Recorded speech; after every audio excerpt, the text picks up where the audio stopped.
Today is February 1st, 2026. The start of a new month always feels like a fresh slate, a chance to make changes and set new intentions. My bank statement just arrived, and once again, all those little purchases, coffee, books, lunches, added up fast. It's almost shocking how quickly the small things snowball into a big number by the end of the month. I realized my spending wasn't about necessity, but habit. Most of the time, I wasn't even thinking. I was just following routines.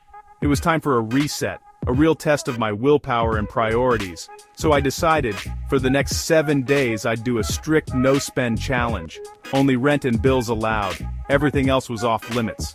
No quick fixes, no impulse buys, no just this once exceptions.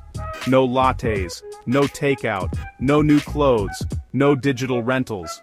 All the little luxuries and conveniences I'd grown used to, gone for a week. The goal? To break the cycle and see what I was really made of. I wanted to challenge myself, to see if I could find satisfaction in what I already had. The night before, I took inventory. Half a bag of lentils, wilting spinach, a few eggs, a can of tomatoes. That would be my menu. I started planning meals, determined to make the most of what I had, even if it meant getting creative in the kitchen. The idea of not running to the store for a missing ingredient was nerve-wracking. I'd have to improvise, adapt, and maybe even go without some comforts. This challenge was personal, a confrontation with the part of me that spends out of boredom or stress. It was about understanding my triggers and learning to sit with discomfort instead of numbing it with shopping. I wanted to prove I was in control, not my impulses. Could I really go a week without the convenience of tapping my card? Would I discover new ways to cope?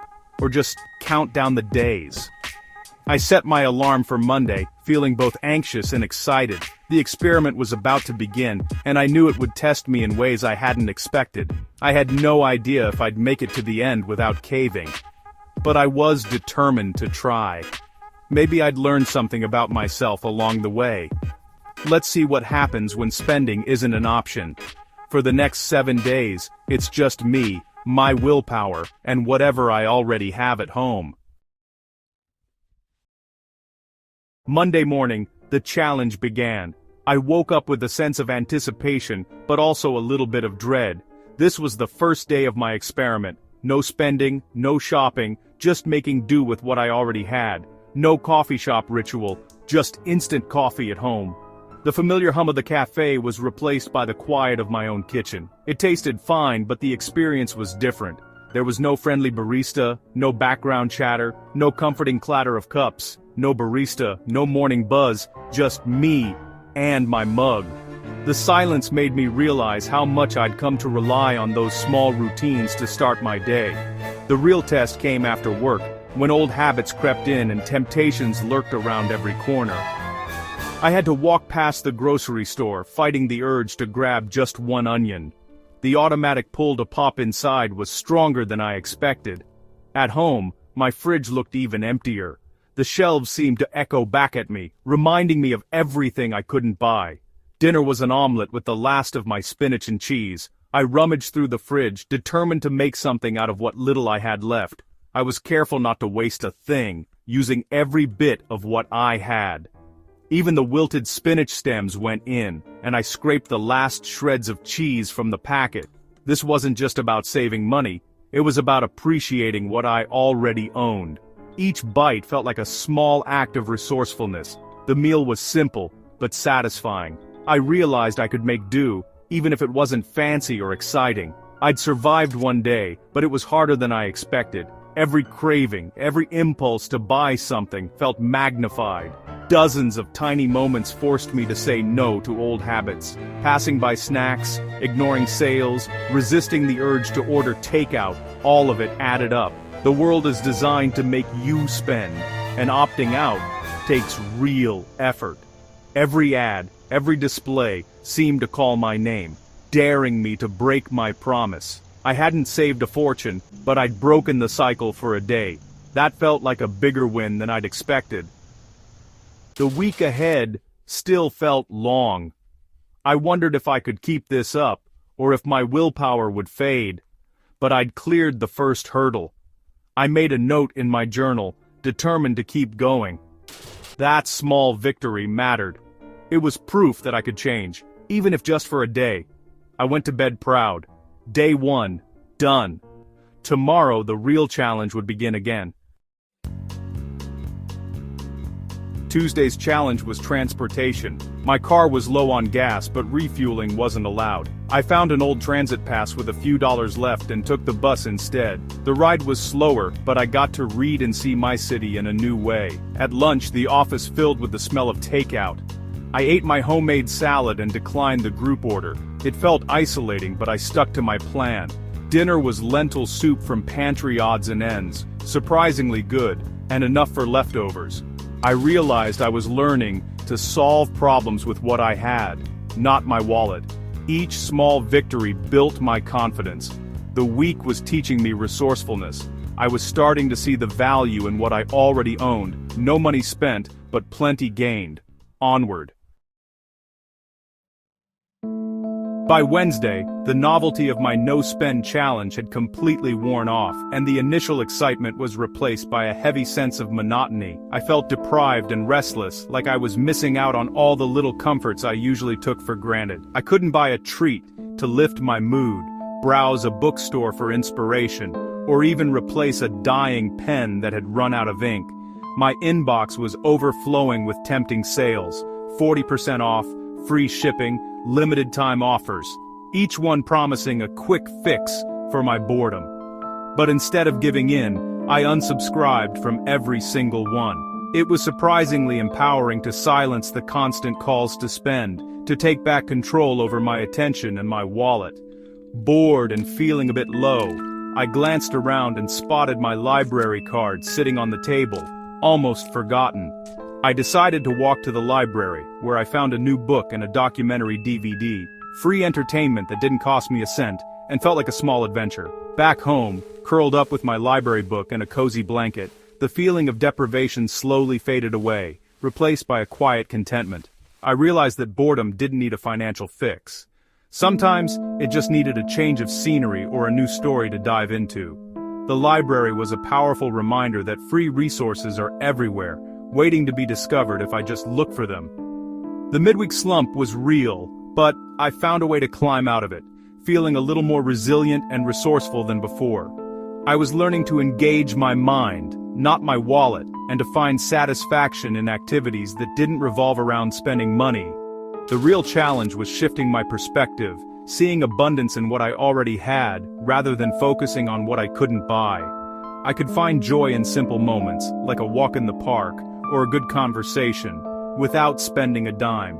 That was a powerful lesson, one that felt even more meaningful because I'd earned it the hard way. I ended the day feeling lighter, proud of my progress. Halfway there, and already seeing the world a little differently. Thursday brought a social test. A friend invited me to happy hour. I explained my no-spend week, expecting pushback. Instead, she suggested tea at her place. I brought my own herbal tea, and we talked for hours. No noise, no distractions, just real connection. It was better than any bar night. I realized socializing doesn't have to cost money. The best moments come from genuine interaction, not transactions. This was a turning point. I didn't have to become a hermit to save money. I just needed honesty and creativity. My wallet and my friendships were both intact. By Friday, the challenge felt less like deprivation and more like a game. I entertained myself with old DVDs and homemade popcorn. I took a long walk in the park, noticing things I'd always missed. Cleaning my closet, I found forgotten clothes, like a free wardrobe upgrade. Simple, no-cost activities filled my time and brought calm. I wasn't chasing the high of a new purchase anymore. Instead, I found contentment in what I already had. The biggest joy was freedom from the pressure to buy. My mind was quieter. The simple life, even for a week, felt rich. Happiness really isn't for sale. The best things in life are free. The weekend, prime spending time, arrived. Instead of brunch or shopping, I finished my lentil soup and deep cleaned my apartment with free music playing. I found forgotten treasures, spare batteries, unused notebooks, even a gift card. Sunday, I hiked a local trail, with my last apple and a water bottle. Nature offered peace, no ads, no temptations, just quiet. As the sun set, I felt proud. I'd completed the challenge. No unnecessary spending, just creativity and self-control. I went to bed enriched, not deprived. The week had given me more than it took away, and I knew the lessons would last. Monday morning, the challenge was over. Grocery shopping felt different. I stuck to my list, ignored the snacks, and bought only what I needed. Adding up my savings, I realized I'd kept over $150 in my pocket just by skipping small, daily purchases. But the real reward was a shift in mindset. I'd broken the link between spending and happiness. I learned to solve problems without money. Library for boredom, pantry for hunger, friends for connection. I felt more resourceful and grateful for what I already had. My old things became valuable again. The challenge decluttered my mind as much as my home. I replaced constant wanting with quiet appreciation. A fulfilling life isn't about what's in your cart, but what's in your character. The richness of relationships and resourcefulness mattered most. I'd gained more than I'd saved, and I was ready to keep going. Looking back, the no-spend week was a reset for my relationship with money. If you're thinking of trying it, just start. Don't overthink. The first days are tough, but it gets easier. Be practical, not perfect. Define your necessities and stick to your rules. Prepare for social situations with free alternatives. Use the challenge to rediscover the abundance around you. Pantry, parks, library, friends. You'll realize you have more than you think. A no-spend week reveals your triggers, builds discipline, and saves money. Most importantly, it gives you a new perspective and deep appreciation for simple joys. Could you survive a week with zero spending? Absolutely. You might even thrive. You'll end with more money, a clearer mind, and a better sense of what truly matters. Give it a try. You have nothing to lose, and a whole new outlook to gain.